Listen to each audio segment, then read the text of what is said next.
Good evening. This is All India Radio, Kohima. I am Lindy with the evening news. The headlines.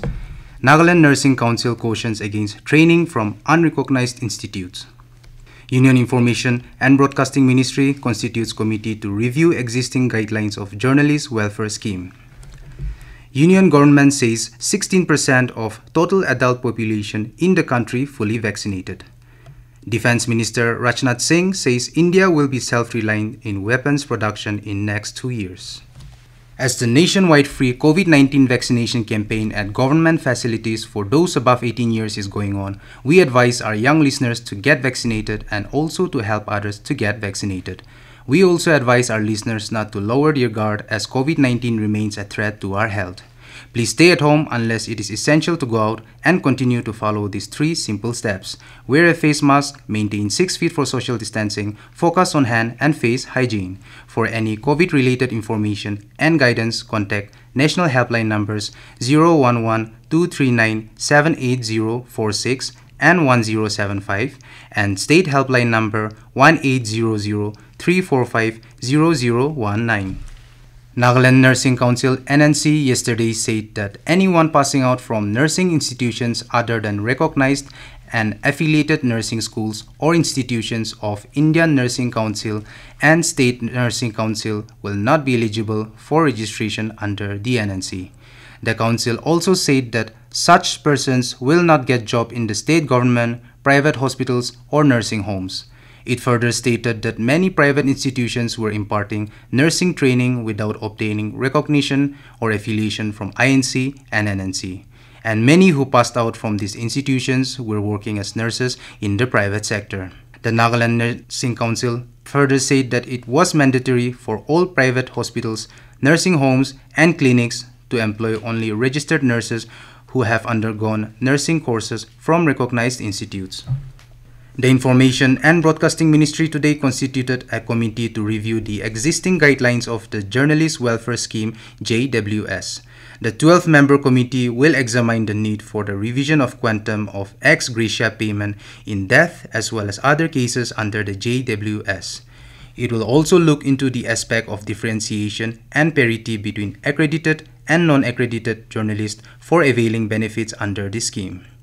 The committee has also been asked to look into the revision and broad-basing the definition of working journalist for the purpose of the scheme, keeping in view the Occupational Safety, Health and Working Condition Code 2020 as well as Information Technology, Intermediary Guidelines and Digital Media Ethics Code Rules 2021. It will give its recommendations within a period of 2 months. Union government today said 16% of the total adult population of this country has been fully vaccinated and 54% of total adults has received at least 1 shot. Briefing media in New Delhi this evening, Union Health Secretary Rajesh Bhushan said Sikkim, Dadra and Nagar Haveli and Himachal Pradesh have administered the first dose of COVID-19 vaccination to 100% plus population. In Nagaland, COVID recoveries continue to outnumber fresh infections. 76 recovered, 47 fresh cases reported today. Out of the fresh cases reported, 19 were from Dimapur, Mokokchung 10, Kohima 9, Phek 6, Wokha 2, and 1 each from Longlang, Mon, and Zinheboto. 26% recovered in Kohima, 20 in Mokokchung, 11 in Dimapur, 5 Mon, 3 Phek, and 1 in Paren. District-level workshop on Sustainable Development Goals SDGs was held in Noklak District today. Deputy Commissioner Hyazu Meru in his keynote address introduced the SDGs and dwelt on the importance of data collection at the district level. Meru said that as the youngest district of Nagaland, SDGs are very important for inclusive development. He also shared that key priority areas for the district include road connectivity, IT, quality healthcare, and education. SDG officer Abilo Hamsoi presented on SDG localization and integration with focus on Noklak district. She shared about the district indicator framework for monitoring the SDGs. Abilo also highlighted the importance of having separate data collection for the district for monitoring the progress of the SDGs at the district level. This news comes to you from All India Radio Kohima. You can also listen to this news bulletin on your YouTube channel AIR News Kohima. As our nation celebrates the 75th year of independence, a series of events is being organized by the government as a part of Azadi Ka Amrit Mahotsav. To commemorate the occasion as a Jan Utsav, we present India at 75 quiz with AIR News Kohima, a special quiz on India's freedom movement and its glorious history, every Thursday in the evening news bulletin. And here goes our first question of the week for English Bulletin. Who set up the first underground radio station in India in pre-independence era and on what date its first broadcast took place? I repeat, who set up the first underground radio station in India in pre-independence era and on what date its first broadcast took place?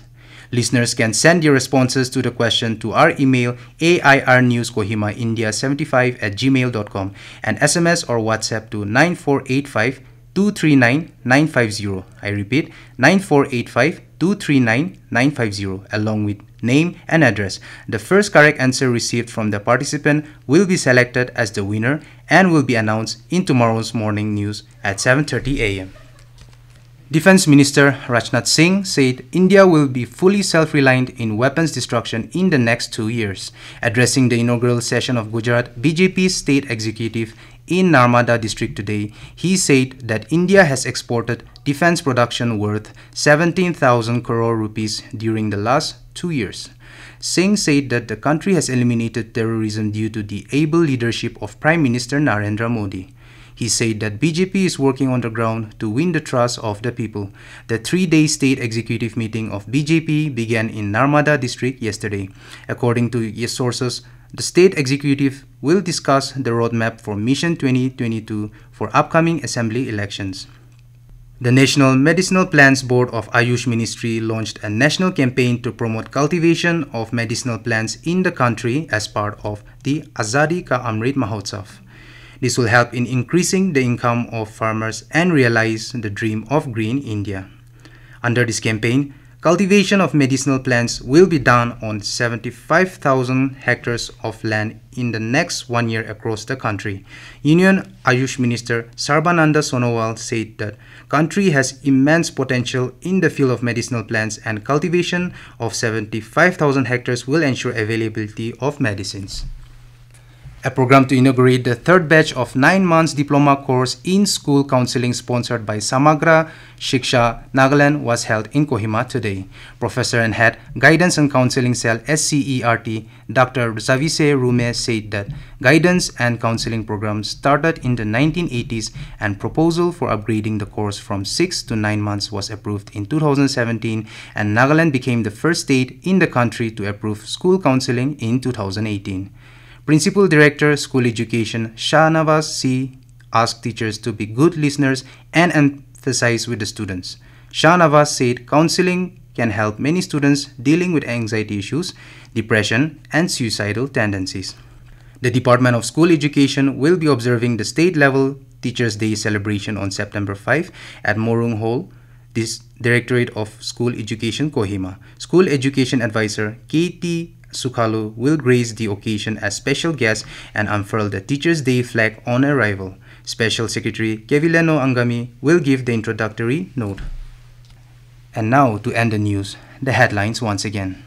Nagaland Nursing Council cautions against training from unrecognized institutes. Union Information and Broadcasting Ministry constitutes committee to review existing guidelines of journalist welfare scheme.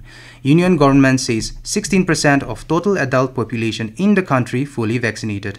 Defense Minister Rajnath Singh says India will be self-reliant in weapons production in the next 2 years. That is all we have in this evening news bulletin. Good night.